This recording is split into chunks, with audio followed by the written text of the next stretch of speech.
I want you to consider a hypothetical scenario for just a moment. What if you could change just one single variable in your daily routine? Just one. Yeah, literally just one.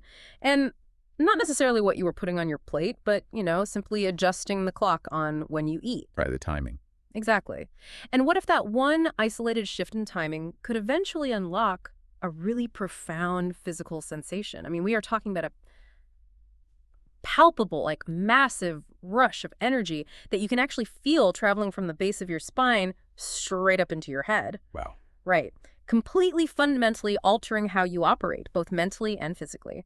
Now, at first glance, I know it sounds like a concept pulled from, I don't know, a fantasy novel or maybe a slightly exaggerated wellness retreat brochure. Oh, it definitely borders on the mystical when you first hear it described that way. But as we unpack the material today, we're going to see that for certain practitioners, this energetic shift is a very grounded, biologically measurable reality. And that is exactly the mission of today's deep dive. Oh. We are looking at a really compelling YouTube video by a creator and entrepreneur named Osman. Yeah, he's widely known online as the blind Muslim yogi. Right, and he runs a platform called yogawellness786.com.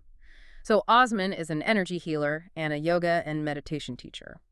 But I want to set expectations right out of the gate here.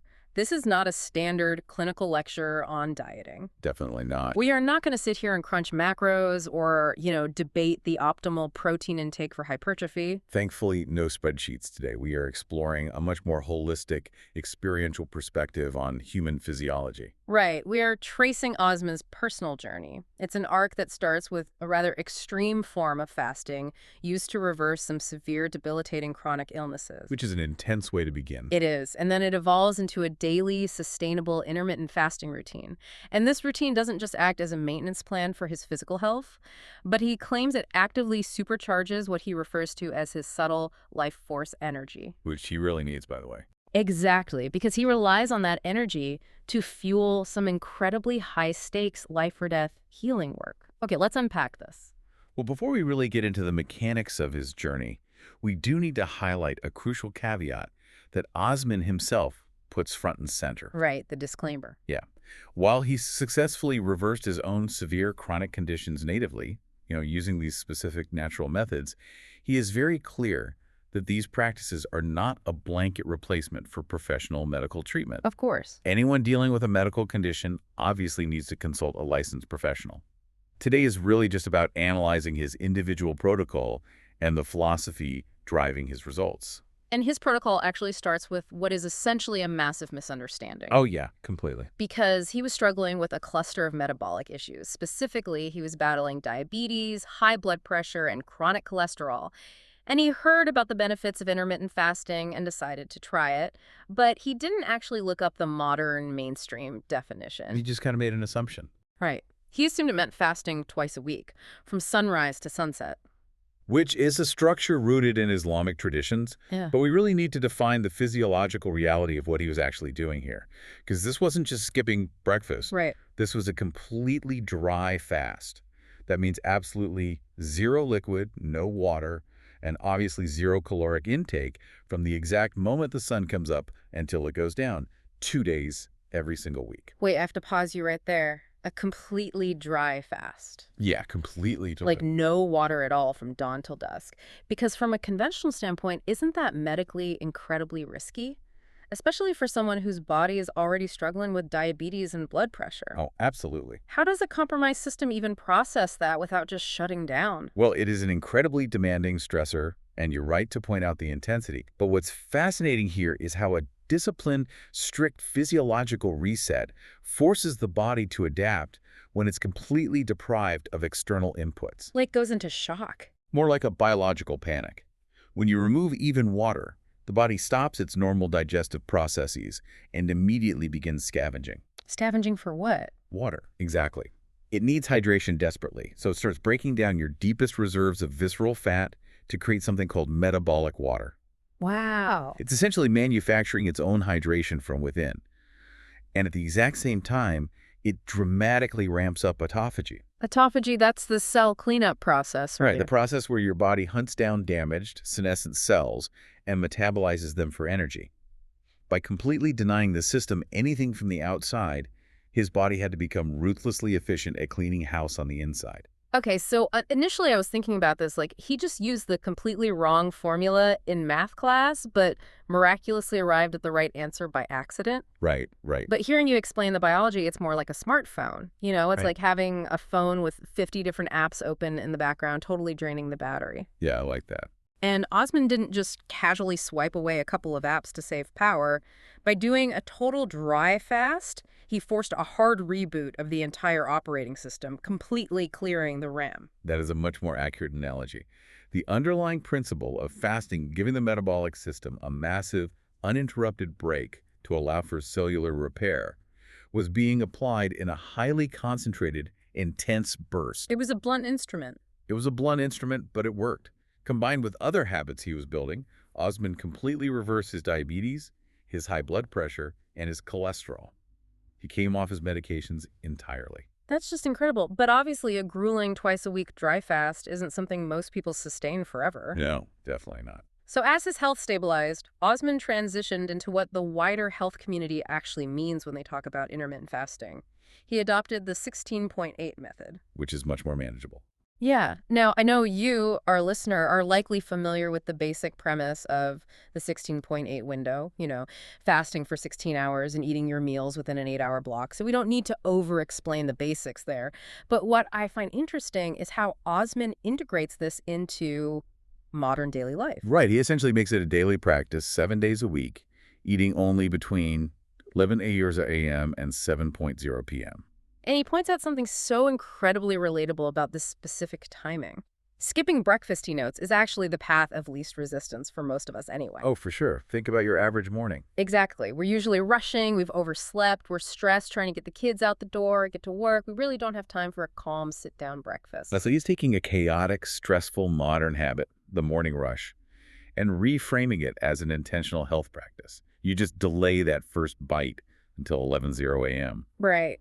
But during those 16 hours of fasting, he is now drinking liquids. However, the mechanism of his fast relies heavily on his strict rules about what liquids he actually consumes. Right, because people always try to hack their fasts. They look for loopholes. Constantly. They splash zero-calorie chemical syrups into massive iced coffees to trick their stomachs. But Osman rejects all of that. No processed sweeteners, non-nutritive or otherwise. And interestingly, he also avoids regular tea and regular coffee entirely during the fast. Yeah, he relies exclusively on pure water and natural herbal teas. He uses green tea, chamomile, rosehip, and rooibos. Rooibos is great. It is. It's a fantastic, naturally caffeine-free tea from his home country.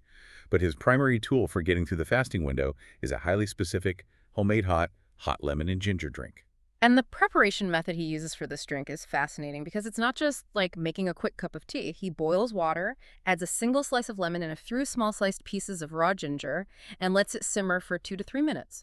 But then he drinks the water and just keeps continually refilling that exact same cup with hot water throughout the entire morning. Which is a continuous extraction method. Yeah. And it's biochemically brilliant. How Well, he isn't juicing the lemon and ginger, which could potentially release too many carbohydrates at once and spike his blood sugar, breaking the fast. Oh, I see. Right.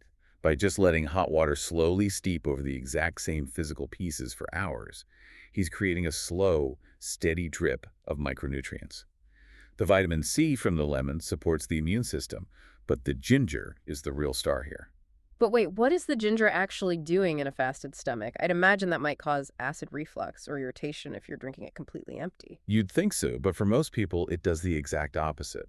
Ginger contains compounds called gingerols that are highly anti-inflammatory. Oh, interesting. Yeah. So in a fasted state, it provides a systemic warming effect and actually soothes the gastric lining without triggering the digestive cascade. It supports profound hydration and keeps the ritual of a warm morning drink, but crucially, his digestive machinery remains completely dormant. Which brings us to a major pivot in this story. Because he's physically resetting his body with these fasted teas, but the reason he maintains this intense daily discipline isn't actually just for his own metabolic health anymore. No, it ties directly into his calling. Exactly, his career. Osman is an energy healer. And he doesn't do casual feel-good weekend wellness sessions. He specializes in critical care recovery. And the stakes he is operating under are, quite frankly, astronomical. They really are. He is often called in by families as a literal last resort.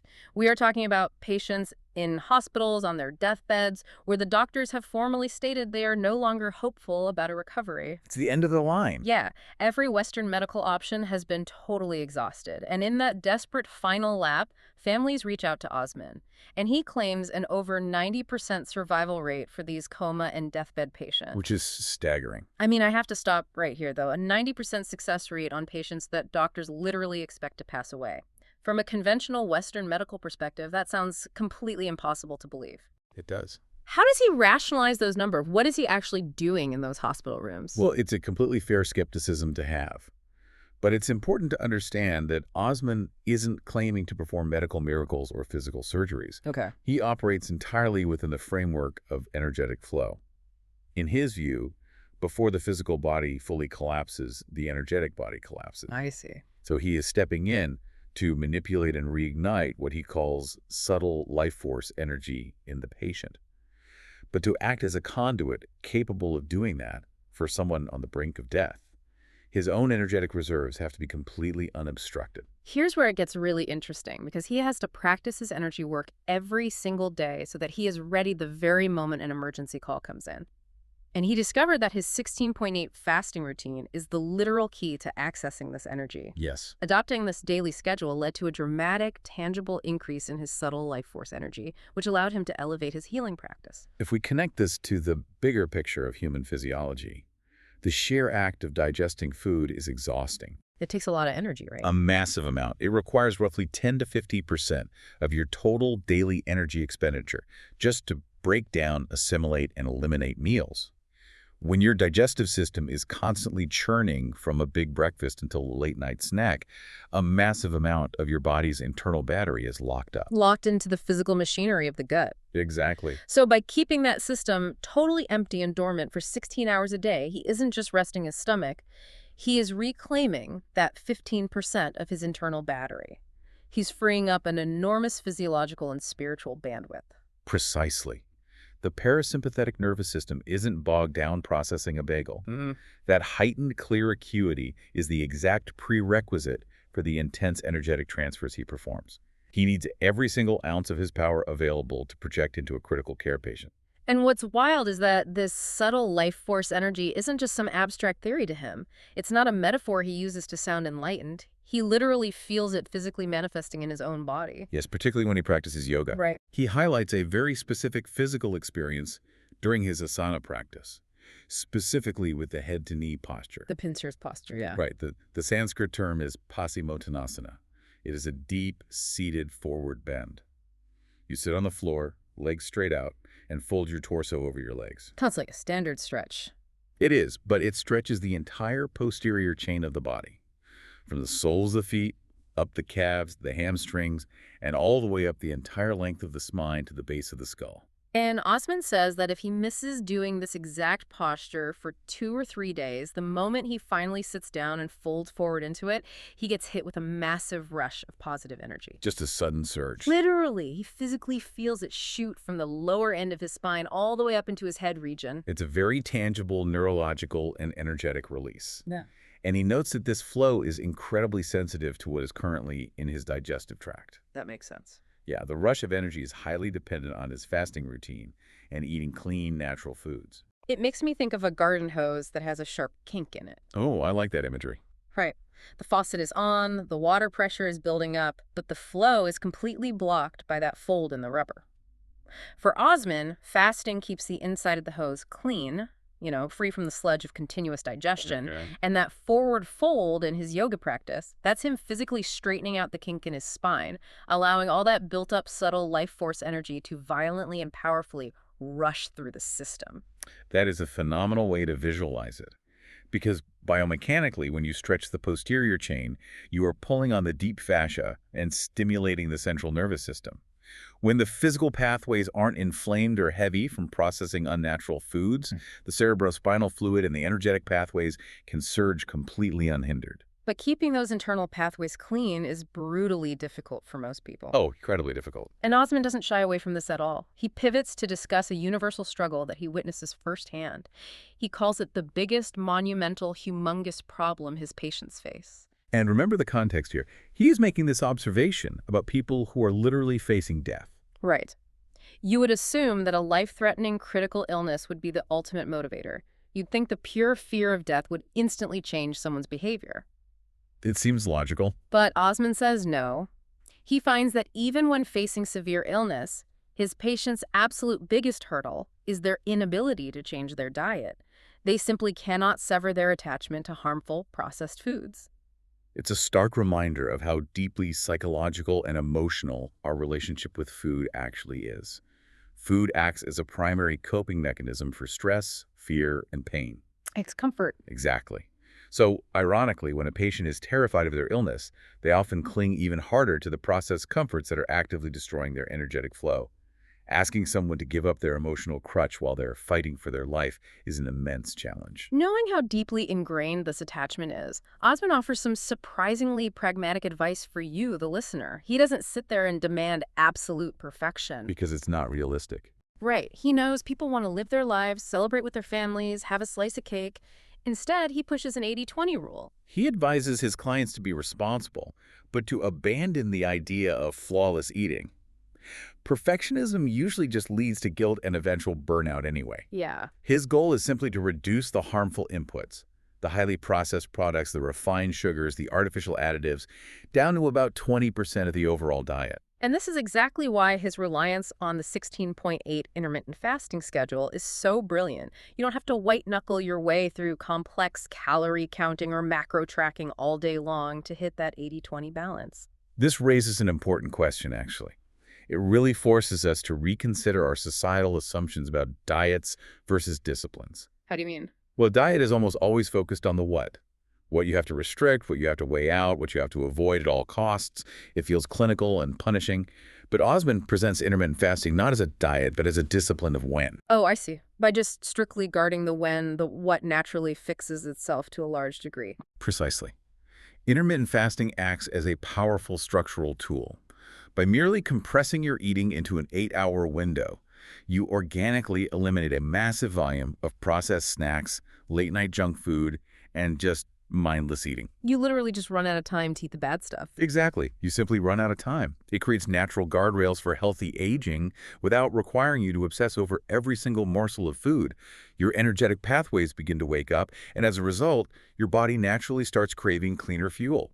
It is such an incredible full-circle narrative when you look at Osman's journey from start to finish. I mean, he begins by utilizing an extreme, punishing twice-a-week dry fast as a blunt instrument to cure himself of severe metabolic diseases. And it actually works by forcing his cells to reboot. Exactly. Then he adapts that practice into a much more sustainable daily 16.8 routine, coasting through his mornings with that slow-extracted hot lemon and ginger tea. Yeah. And ultimately, that specific discipline elevates his physiology to a point where he can physically feel a massive rush of subtle life force energy, an energy he harnesses to step into critical care units and perform literal life-saving healing.